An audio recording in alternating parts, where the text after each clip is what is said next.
Hello, darkness, my old friend. I've come to talk with you again.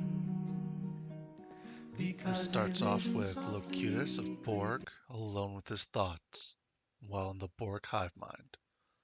After total victory, I am bored. Sure, I own the galaxy, but what should I do with it? Did we, the Borg, reach perfection? No.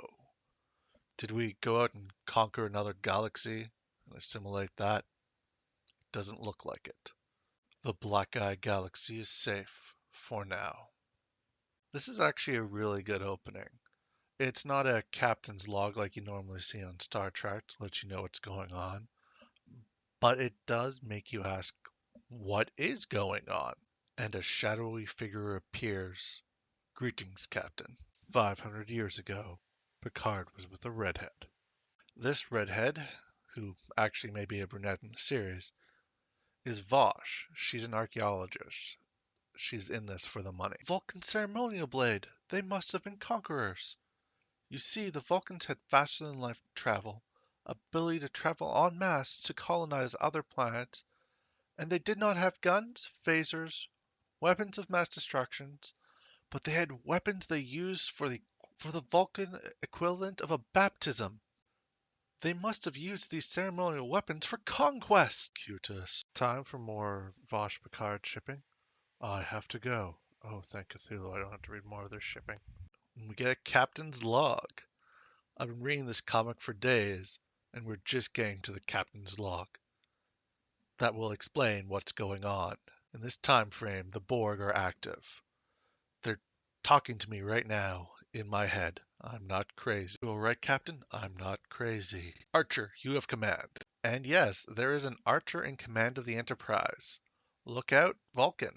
And it looks like we have a cast member from the TV show. It's Captain Riker, who has abandoned his ship to come see Picard and see the fanfics forming.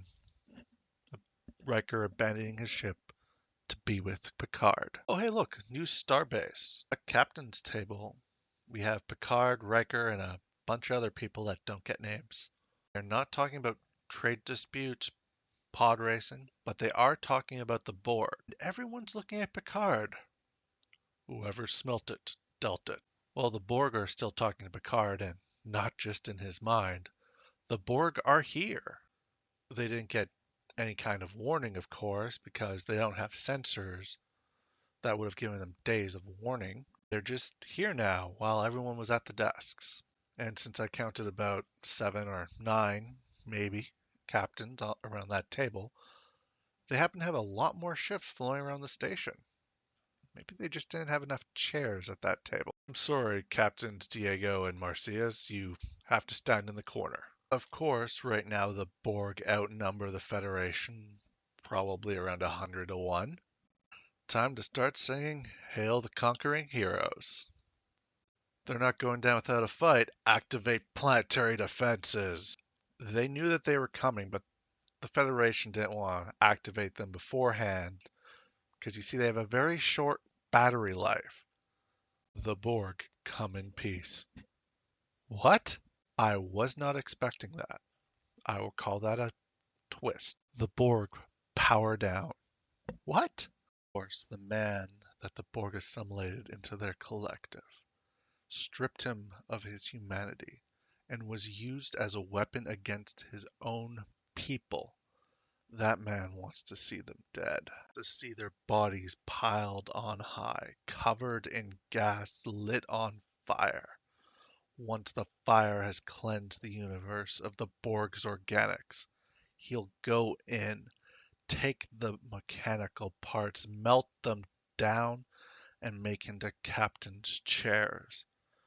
So they know they can always kiss his. Wait, nope, sorry, that's the other guy. This is Picard.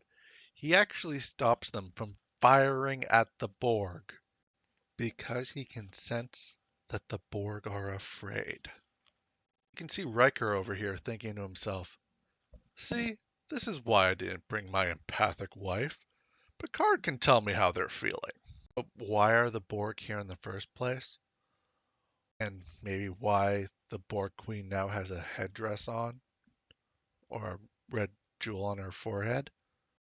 Because after the incident with species 8472, the Borg decide to do it again. The Chaos Realm. Blood for the Blood God. Skulls for the... Nope, never mind. For some reason, just like species 8472, the Borg could not assimilate them. And because the Borg could not assimilate or adapt, the Borg are now losing, and losing badly. What do you want from me? Last night together. Guys, can you pretend you didn't hear that? What the Borg meant to say was, we want to join forces and fight this new species. 847, I mean 1881. So they send over 7 of 9, who has been back with the Borg. Another little twist. 500 years later, well, the Borg have won and have rebuilt Data. You're going to kill my queen. To what end? Reasons.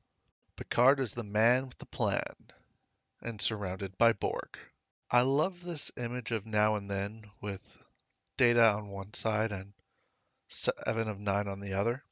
The second issue is much the same way of the Borg Queen on one side in the future and 7 of 9 on the other side with Picard in the present. I'm not sure if he traded up to the Queen in the future or down to the Queen because she has that weird headdress on now and she may have gone a little crazy. See the Borg, the closest thing to perfection in this universe has ever seen. Total effectiveness. Not single effort wasted.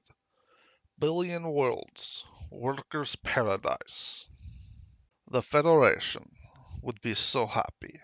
So, what does Locutus of Borg want to do with this 500-year worker paradise? He wants to blow it all up. Picard and his wingman Data does this all to get the Queen's attention. Because 500 years in the future, no time for chocolates or roses. Must go boom. Of course, blowing everything up doesn't get the Queen's attention. It gets Spiders of Nine's attention. Yeah, he must have traded up because the bottom half of 7 of 9 is total Spider.